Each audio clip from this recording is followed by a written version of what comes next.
আজকের আমি সাবু মাখা করব। আজকে রান্না কিছু নয়, মাখা, সাবু মাখা। তার জন্য আমি সাবুটা রাত্রে ভিজিয়ে রেখেছি, ছোটো দানার সাবু। এটা আমি এই 1.5 কাপের মতো ভিজিয়ে রেখেছিলাম, একদম নরম হয়ে গেছে, জল ঝাড়া করে নিয়েছি। এই সাবুটা মাখার জন্য নিয়েছি কাউ মিল্ক, আমি গরুর দুধ গরম করে ঠান্ডা করে নিয়েছি নারকেল করে 1 বাটি, চিনি নিয়েছি, মিজরি নিয়েছি, চিনিও দিতে পারেন মিজরিও দিতে পারেন, আর রেখেছি কলা। এগুলো সমস্ত কিছু উপকরণগুলো দিয়ে আমি সাবুটা মাখবো। মেখে তারপরে, আজকে তো একাদশী, সাবু মাখাটা খেতে হয়, তাই সাবুটা মাখছি কীভাবে আপনাদের সাথে একটু শেয়ার করলাম। আমি এখন এই নারকেল কুড়াগুলো সাবুর মধ্যে দিয়ে দেবো।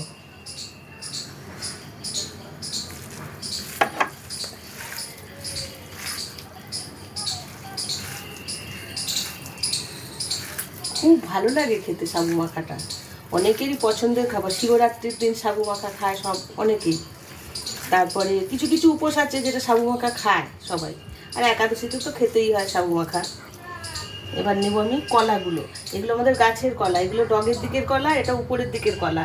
আমি কয়েকটা কলা ছাড়িয়ে নেবো, হাতটা একটু ধুয়ে নিই। কলাগুলো কালো হয়ে গেছে, দেখুন ভিতরটা কিন্তু খুব সুন্দর আছে। এই গাছের কলা হলে খুব অসুবিধা হয়, একেবারে কলাগুলো সব পেকে যায়।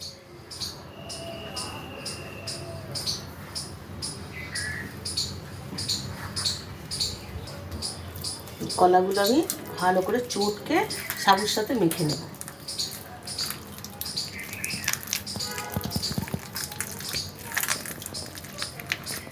কলাগুলো ভালো করে একদম চটকে মেখে নিয়েছি।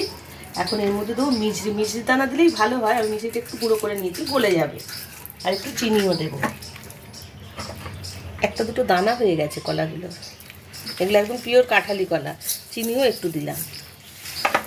যারা মিষ্টি কম খান বা মিষ্টি চলবে না, তারা চিনি না দিলেও চলবে, কলাগুলো মিষ্টি আছে তো তাতেই হয়ে যাবে।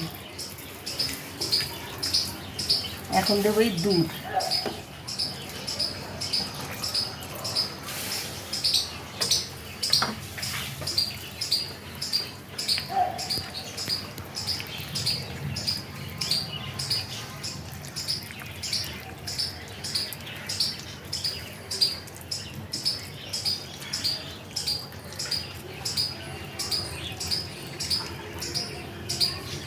রেডি হয়ে গেছে সাবু মাখা। যত ভালো মাখা হবে তত ভালো খেতে হবে।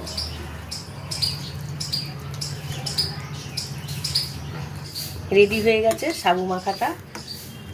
হাত দিয়ে না মাখলে কিন্তু ভালো হয় না, হাতের ছোঁয়া চাই একদম। যে কোনো মাখা হাতে না হলে না ভালো মাখা যায় না। এখন এই বাটিতে তুলে, আমাদের বাড়িতে সবাই ভালোবাসে সাবু মাখা।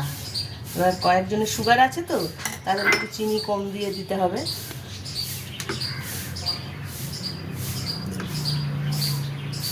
এটা দেওয়ার আগে একটু নারকেল ওপর থেকে আমি ছড়িয়ে দেবো, দেখতেও ভালো লাগে, খেতেও ভালো লাগে।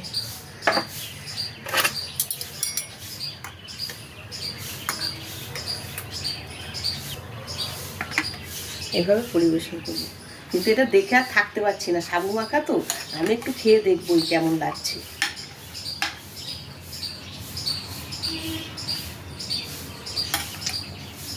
কোনো কথা হবে না, সাবু মাখা যদি কেউ পায় না, সে আর কোনো কথা বলতে পারবে না, মানে মাখাটা শেষ করে তারপরে কথা বলবে, এত ভালো হয় খেতে।